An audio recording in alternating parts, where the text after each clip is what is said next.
good morning, good day, good afternoon. Happy day to you. This is Heather Lockett from Lasting Conversations.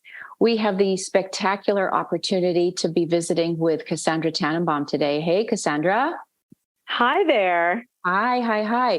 So you and I bumped into each other at Creative Mornings yesterday, and the theme of our conversation is all about flow and fun, flow in kismet, flow in opportunity, flow in community. And we were at this group, which is all about all of those things. And I saw you twirling a hula hoop. This was after our group and having some fun. And you and I just got chatting, and then click. You're having to do, your whole passion is flow arts, flow fests. You're going to tell us all about that.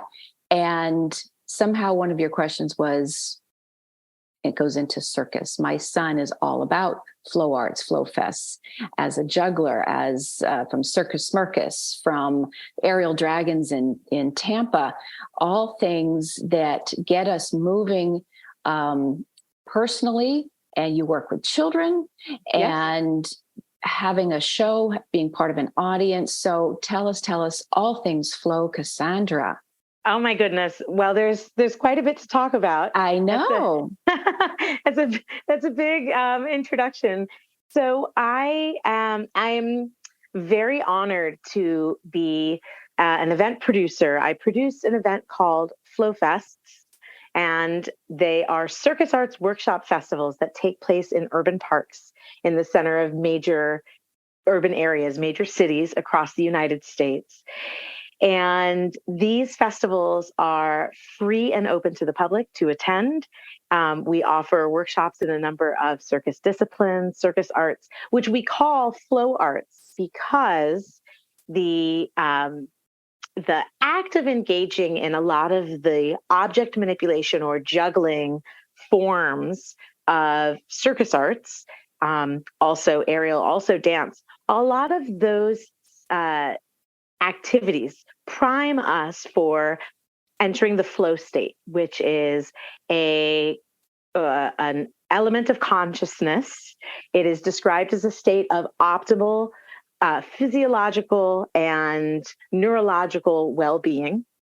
And these activities are uniquely able to prime us to enter the flow state, which is such a beneficial experience because they are not easy. They require dedicated practice. There's an intrinsic motivation. We're not doing them because somebody told us to. Certainly, if anybody told us anything, it was, please stop playing with toys.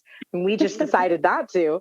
So there are the intrinsic benefits of the engagement in the activity, which is one of the key ingredients for entering the flow state. The challenge increases as practice increases. So there's always a new realm of movement to discover. There's always a new dimension of play to engage, no matter what discipline you're engaged in. And then also there are the physiological benefits, much better brain-body connection, coordination, balance. This is something that we discussed very briefly, that all of these activities contribute to physical, emotional, neurological, mental, and some might even say spiritual well-being. Well, yes, and a bag of donuts. So take us back. I love donuts. Yeah, good. And a pie in the face. I call donuts, and really anything that's a circle shape with a hole in the center, I call them Casandra traps. Oh, so if I am walking around like a my hula world, hoop, like a hula hoop, yeah. That's hilarious. So take us back, in case somebody is not exactly familiar with what circus arts actually means. So we can think of juggling, and there are balls and pins. We think juggling clubs. You can juggle rings. You can juggle bananas. Mm-hmm. You can juggle Oranges, I mean, the anything. oranges, sure, Yeah. I pick a fruit, or a vegetable. But the idea being that juggling is actually an activity, a human activity that we've been engaged in. There are records that go back thousands of years. Millennia, that's right. And Mhm, then how about absolutely. balance? I think of balance. And if you think of a circus or any of these types of performances, there's, high wire, Yeah. balancing on other people. But Yes. the act of balance is on a rollabola type of thing. Oh, all of that. Rollabolas are just, this gets into what you're talking about with our physicality, the neuroplasticity of it all, and the focus. And these are very important things. So anything to do with Yes. balance, anything to do with movement. And that could be, yeah, I just want to say that could be Mhm. balancing the body Yeah. or a body, or it also could be balancing a prop. There are a Yes. number of um, juggling forms that really work with balance as well.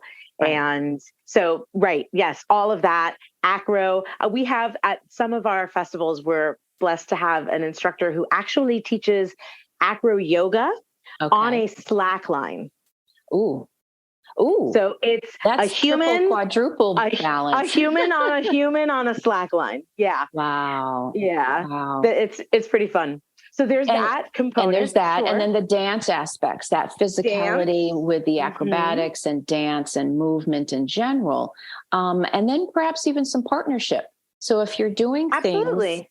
catching another person or holding or somehow, Passing and yeah, juggling, yeah, acrobatics that involve other people's, like acro yoga or hmm, balancing, hand balancing, um, partner acrobatics, and then there's partner dance, which right, there recently actually on in the social media world of juggling and circus arts, there was a flow chart that somebody I guess has been working on for like 10 years, describing all of the disciplines within the realm of circus arts and how they are related to each other.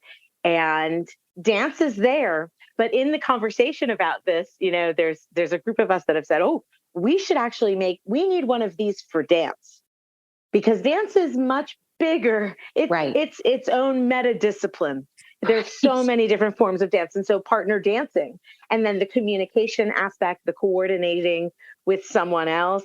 Um, yeah, there are really engaging opportunities within all of these disciplines to have the practice be much more than just a personal endeavor.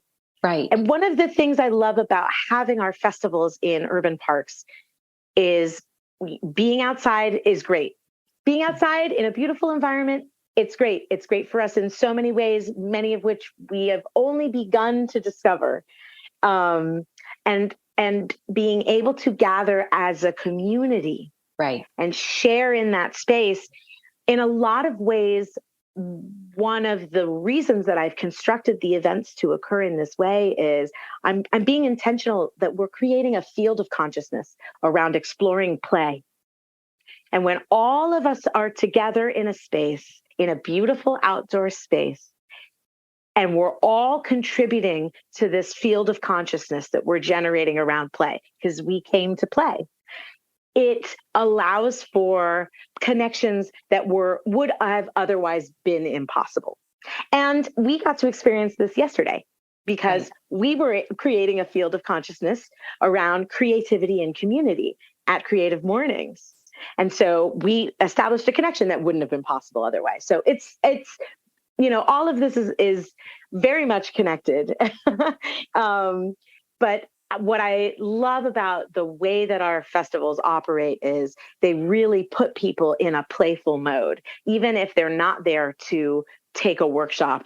When they come and they look around, they being anyone, Hmm. and say, "What is this?" And then, Right. and then, oh, I learned to juggle when I was a kid. I wonder if I can still do it. And then, a half hour goes by and they're just playing for the entire day. And it can't be bad for us as adults, particularly for us as adults, to spend an afternoon at play. Well, I was just thinking about all of that. It's all generations. It's all generations.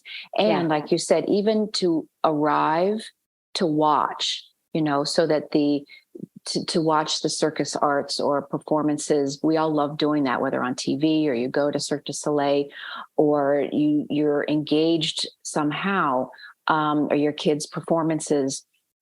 That said, we as adults don't need to forget that it's our turn to play as well and to move our body. So it's one thing to walk, jog, swim. This is great. That doesn't jazz me as much as dancing, kicking it up, playing out. What I appreciated about yesterday and this moment was reminding me that I can take, as I was taught years ago by somebody who is a clown and had a good family performance business, but they were working with kids and families at a community center, how to juggle, and had the silks and had all of that. It's as simple as taking a Publix bag, a baggie or a bean bag, whatever you have, and just tossing one at a time and getting that kind of balance and rhythm.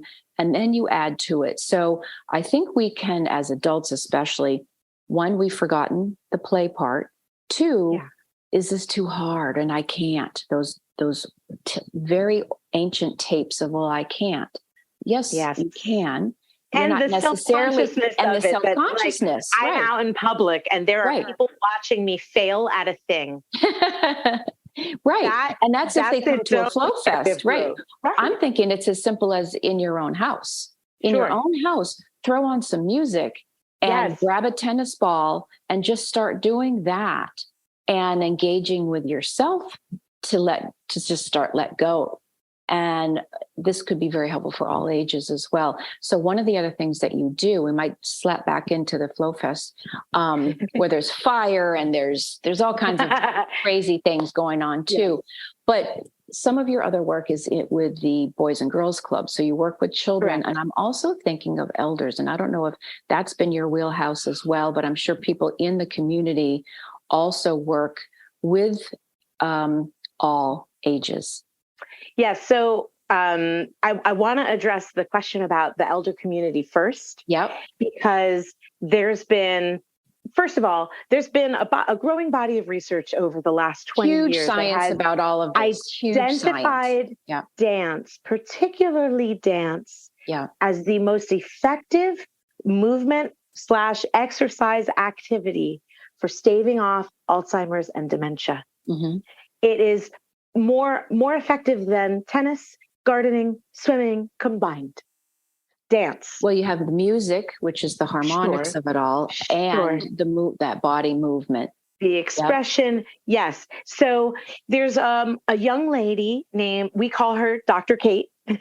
She has a company and a brand. It's called Spin Poi. She actually finished her PhD in studying the therapeutic benefits for poi spinning, which is a Maori art form. Maori and Asian Pacific Islander traditions have been spinning weighted balls on strings for millennia.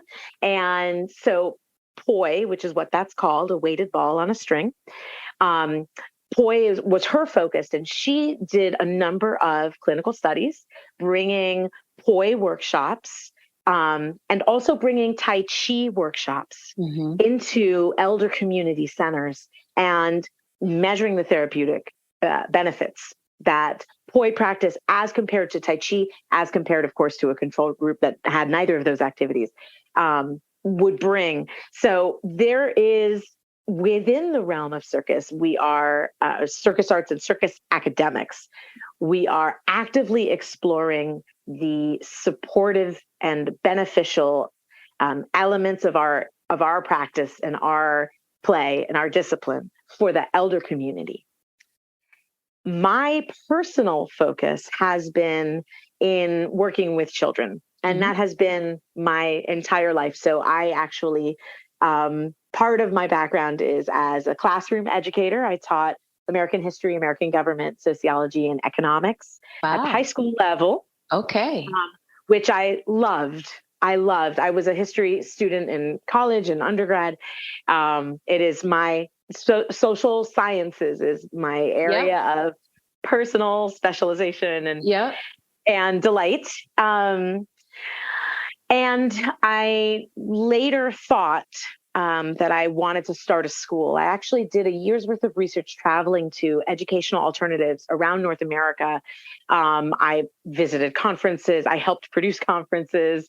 I spent anywhere from an hour to a month in a uniquely different style, real alternative educational environments. So I was looking at free schools, democratic schools, unschooling learning centers, spaces where the opportunity is given for young people to decide how to manage their time, to decide what it is that they want to study and focus on, and where they could get the support from the school administration and the adults in their lives to buoy them on their own intrinsically self-motivated course of study and educational journey.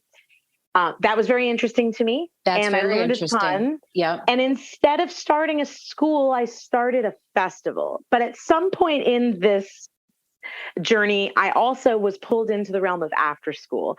I had felt for a long time that I was in a big cage in a school environment. Right. It doesn't really work for me. Right. So in after school, I have been able to really flex my capacity for generating impact and imbuing into the young people that I get to work with and the young people that I create programs for as the cultural arts program manager for Boys and Girls Clubs of Palm Beach County, imbuing into them a sense of personal pride and self-confidence in their own power to speak for themselves and to be heard.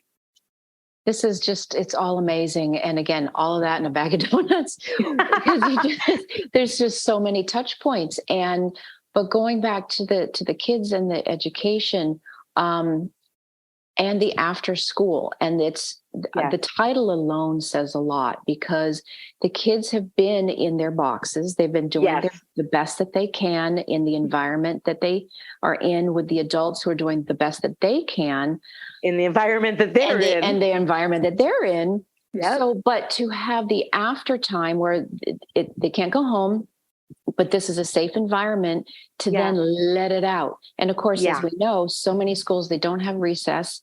That added buoying that you're talking about, to have enrichment time, to learn something completely different.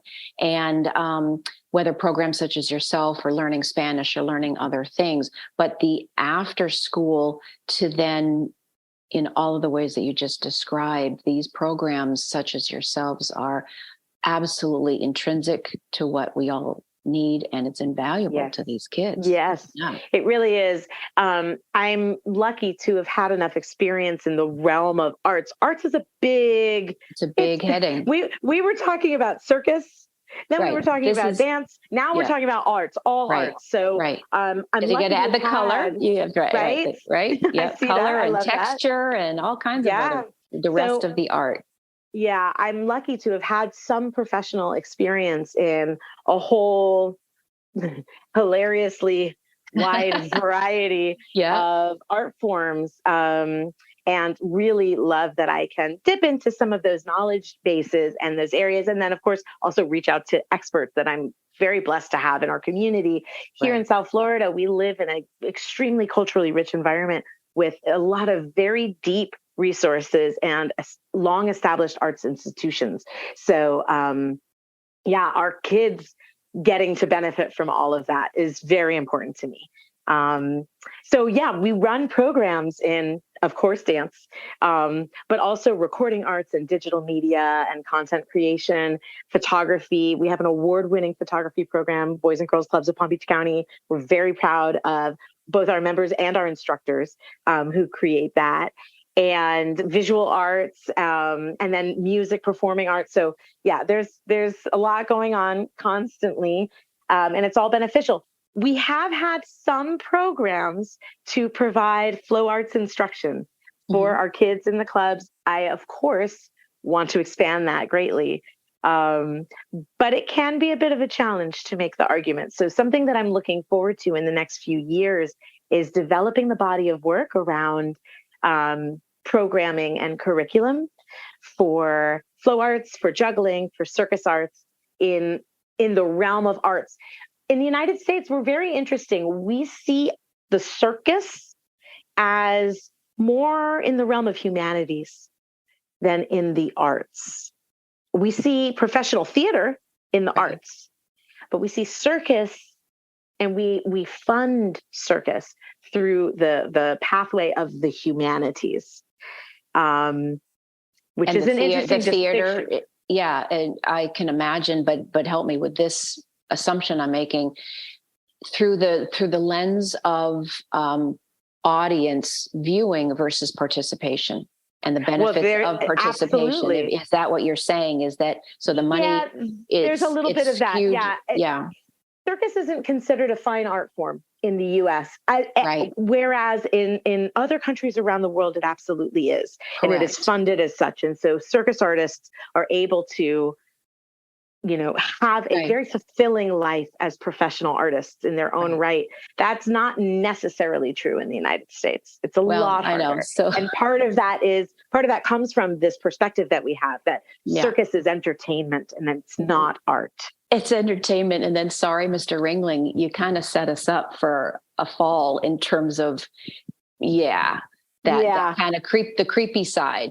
That you're meant to watch and gawk and pay for watching and gawking, as opposed to literally the art and majesty and supreme physicality of what is really happening. So these days, the show, some people do that kind of show, but really it's in the Olympics of it all. It's in the sport. Sure. It's sport. It's sport and it's art entertainment, and it's there to be viewed as an audience and awed by. Right. And then leave. But so you're hoping to kind of twist the paradigm as an alchemist that you are. We're here as we share that. We're here to help twist the paradigm of the thinking behind it. So what you were really saying is it is an art form. There are scientifically proven benefits to the physicality of it and the neuro, the imagination and we can get into STEAM, STEM, where you add don't even arts. Get me started. There's so first of all, what I hate about STEAM is that it seems to relegate the arts to a degree that is less important than science, technology, engineering, and math. Oh, we'll just throw art in there because we don't want art to feel left out. Look, now art is just as important.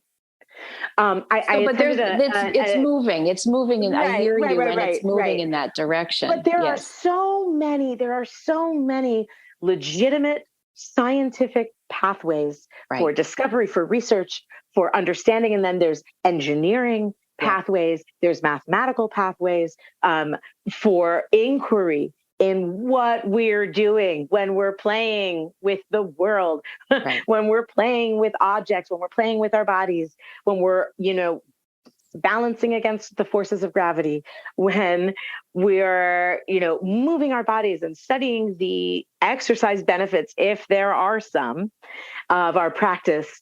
There's so much there. So nothing but physics, physics and 100%. Geometry, it all, I think what you were saying earlier in terms of that somebody has created a flow visual. And if someone is really going to blow this up as the Zen diagram, the Venn diagram, the Zen diagram that it is, it all loops together. Yes, everything is connected. Every single nanoparticle of the science that relates to the physicality, that relates to the mental, emotional, and then consciousness flow states. I mean, we really could go there. And maybe there are people doing dissertations on the whole thing. But hopefully there are. So, I wrote my master's thesis on the relationship between the flow state and hoop dance and the 5 wisdom energies of Vajrayana Buddhism, because that was that was what I was studying at the time.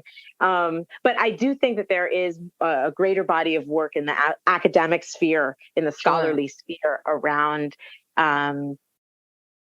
examining this area of human life and So how deep it is connected. Yes. And how it's so connected. So tell us a little bit more from that about flow state. Now, most of us know it's letting go. You surrender. Some people, it's a type of prayer, that's that kind of surrender. And you can sing all the time at these flow fests. There is music. So there are beats, there are vibrations. It's that flow is that deeper and deeper letting go of our monkey minds, of our muscle tightnesses. So tell us more about flow state from your perspective. Sure, absolutely. So there are research studies that are defining the dividing line between the flow state and the meditative state, or the varieties of meditative states that exist for us in alternate forms of consciousness from day-to-day living. The flow state is unique in that it is experienced as an exhilarating space where the sense of self-importance and time and limitations seem to disappear, where you are at one in focused, intentional engagement in an activity, and that the activity is compelling and pleasurable in the moment, that the moment could last for all time, because time and space limitations seem to disappear, and you're just focused and engaged in what you're doing. I find that the flow state, over the course of, let's say, the last 30 years, since the book Flow, The Optimal State of Being, by Mihaly Csikszentmihalyi, who is a positive psychologist, really at the forefront of the positive psychology movement out of the University of Chicago, I believe. That book became a bestseller in the 90s. And ever since then, people have been trying to understand the flow state more. People have been trying to experience the flow state more. People have been able to identify that this is a distinct way of experiencing consciousness, and that it is distinct from the 'meditative states that have been accessed for millennia, right? Through all kinds of different meditation practices. Some people do describe the activity of the flow arts as movement meditation. I don't really use that term because I don't want to conflate the two. They are distinct. They are doing distinct things to our brains, particularly in the flow state. Neurologists have been able to identify, and neuroscientists have been able to identify the specific neurotransmitters that become heightened, that become more engaged when we are experiencing the flow state. That these neurotransmitters allow our brains to pump out the chemical stew that generates connections between our neurons. So we are literally flooding our brain with synaptic hormonal growth stew, to build connections, to increase the degree of neuroplasticity that we have in that moment. So the more frequently we can enter the flow state, the more frequently we are literally building our brains and rebuilding our brains, which is very hard to do as we age. So I love all of this, and I can't help to think, so perhaps this nuance that there's meditation, which is cerebral, and we can go there, but adding the physicality. So I'm going to make a statement as a question for you that if you're talking about the neuroplasticity, there is the brain, but we have our body, our muscles have their memory. They call it muscle memory. And what's in our actual legs and feet and toes and arms and organs, that I'm making an assumption that Yes. by adding the movement of dance or the movement of juggling, the movement of doing fire poi, you have to have a certain body mind focus so that you can enter a flow state without literally leaving dimensions, although you can kind of leave dimensions. But if this is what you're saying, that the body itself, which gets back to the elders especially, but children learn by physically touching and doing physically, and that the elders remember their dance step, as much as they can, or you remember you're riding a bicycle. So maybe speak to that a little bit, because that, as you were speaking, I couldn't help but think of the memory and those neuroplasticities and synapses within every corpuscle of our actual physical body. Absolutely. So we tend to forget the brain is a part of the body. The brain is in the body. It's not just the head cerebrally. No. It's the whole body. The brain is in the body. So the neural pathways that we're talking about also can be extended to literally the nerve pathways through our body that trigger the various physiological responses. Okay. So if I'm doing anything repetitively, I'm reinforcing that neural pathway, that nerve pathway, the communication band between our control room, if you want to call it that, and our muscles that are primed to move in specific ways through practice. So sometimes we also forget that, our nervous system, it is a full body system. Right. So yes, neuroplasticity is a amazing, I would say, fringe benefit, but I'm going to keep practicing this thing until I get it.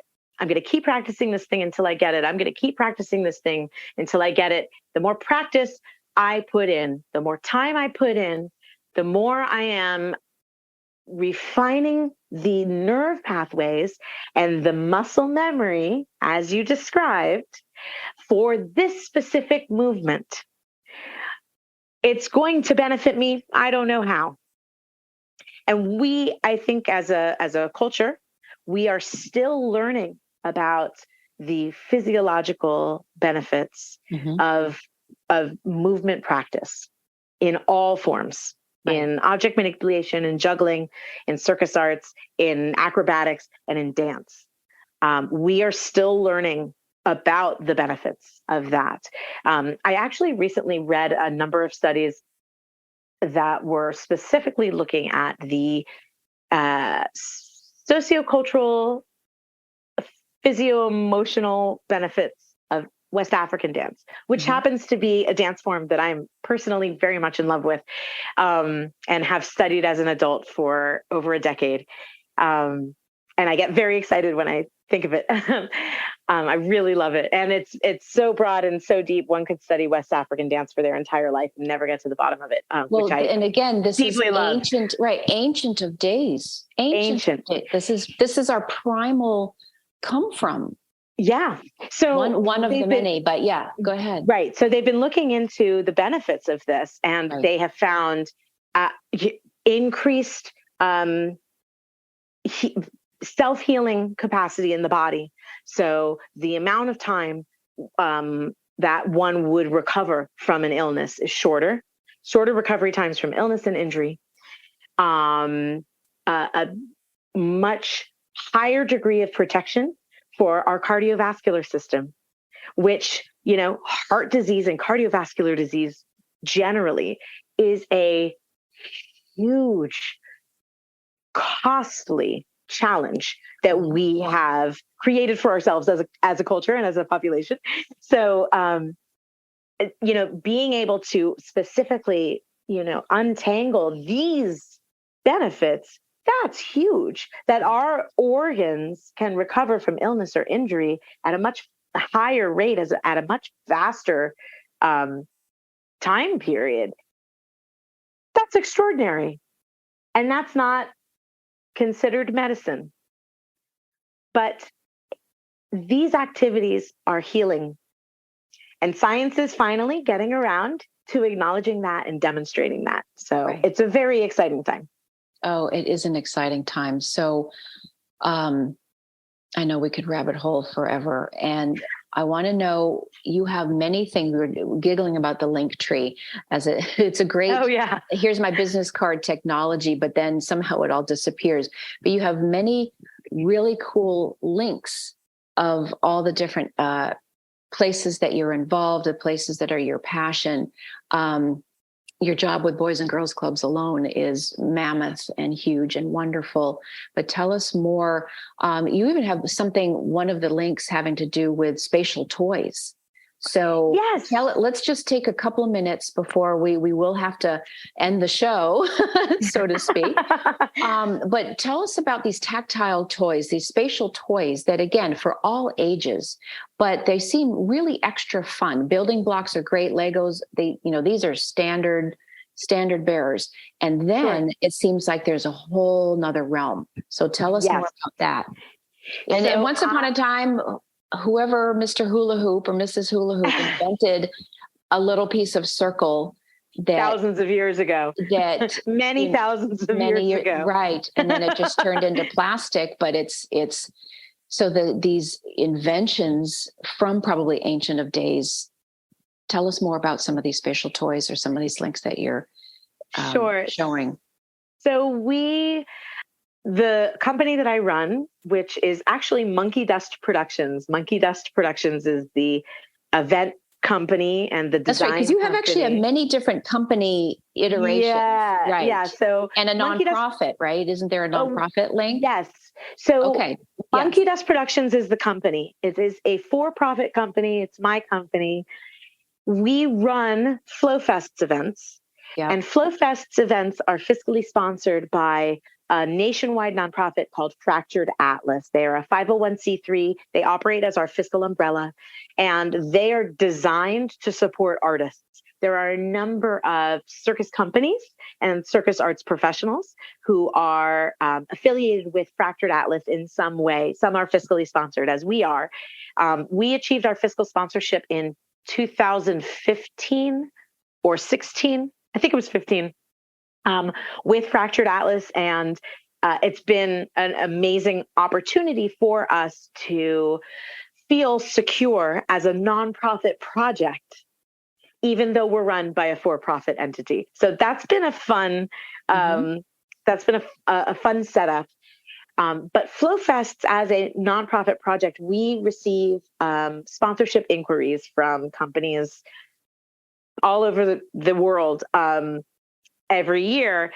There's one particular company that we have worked with since the beginning, which for us is 2011. The very first Florida Flow Fest was in 2011. And ever since then, we've been working with Fun in Motion Toys. So Fun in Motion Toys is a South Florida-based toy company that creates skill toys and puzzle games for all ages and all levels of ability. And they have a number of really engaging products out on the market. Their most popular product is Shashibo, which means shape-shifting box, Shashibo. It was featured on the Today Show as the hottest puzzle toy of the year 2020. So yeah, they're doing great, and we've been super honored that in their doing greatness, they've decided to share with us, and they support the festival every year. They support all of our festivals every year. But the toys that they create and the props that they create are they're really engaging. A number of the products have been certified as supportive for people who are on the spectrum. Mm-hmm. And there are a number of autism communities who have really keyed in on the Fun in Motion Toys brand and some of their products to be very beneficial for individuals who are on the spectrum, who are looking for the sensory experience, the tactile experience, as well as some of the other benefits, the creative benefits of playing with these toys. So that's a little bit about one of our sponsors. Mm-hmm. We have a couple of other event sponsors that we work with. Most of them are prop companies. So most of the companies that we work with who become sponsors of FlowFest are creating products, are companies that we believe in, who are creating products to benefit the communities that we serve. Wonderful, wonderful, wonderful. So Casandra, what do you have on your horizon? Are there shows coming up, or where would you like to lead the way as we are rounding out our conversation here? Sure. Well, we have 2 more FlowFests coming up this year. 2 more FlowFests for 23 coming up this year for 2023. Yeah. The first of those is Midwest FlowFest in Chicago. We hold this event in Ping Tom Memorial Park in the middle of Chinatown, and it's really gorgeous. We have flow artists coming in from all over the Midwest region. And so we will be gathering in Chicago on September 16th, Saturday, September 16th. We're actually going to have a number of pop-up events throughout the weekend in Chicago. But the main festival day is Saturday, September 16th. And then October 22nd in Tampa Bay, we're having the second Florida Flow Fest of 2023. This will be our first time bringing this festival to the Tampa St. Pete area. And we are very excited. That community and those cities have been literally begging me to bring this festival to them, and they've earned it. And I'm very, very happy to put it together and put it on. And that's happening very soon, October 22nd. And then in 2024, we are actually about to announce all 5 of our FlowFest events for 2024 with the dates. The theme for the year in 2024 is Sprout. So we are going to continue sprouting, and we will be having events in Fort Lauderdale, Florida, in Seattle, Washington, in, I'm trying to remember them in date order, in Chicago, Illinois, in Dallas, Texas, and once again in the Tampa Bay and St. Pete area in 2024. So It's a full year. It's very exciting. And what's coming up, just in a few short weeks is also very exciting. It sure is. Wow. I love the flow of this conversation. I love that it as water does, can kind of go everywhere and then brings back to center. And this has been so, so fun. And it's so rich that what you do and what the opportunities are. So where can we find you? You have a website or 12, but where's the main website? It's just one, and it's FlowFests, FlowFests, because there's more than one, flowfests.com. We also have on that website a Google Calendar of flow arts events around the U.S., the ones that we don't run, the ones that are run by other entities and other organizations, from small backyard spin jams all the way up to multi-day fire festivals. They're all on the calendar. So definitely check it out, flowfests.com. Love it. We'll need to check out a spin jam. Yes. This is good. Well, and it's all in my heart because my son, like I had mentioned, he just has had that in him, and all of these disciplines from acrobatics on up helped with his own schooling and getting through school and all that. And now he's a professional at it. But the Diablos and the poise, can I have a fire poi? We're really spinning fire and kerosene all over the place. Yes. Yes, we are. And it's amazing. So it's great for the kids, and it's multi-generational. And I really appreciate you and this flowing conversation that we've been having. Thank you so much, Heather. Thanks so much. And thanks everybody for listening. Please be sure to like, follow, review, and share this podcast. And if you'd like to be part of the conversation, send emails to podcast@lastingconversations and find us on Facebook. This is Lasting Conversations. We get to the heart of everything.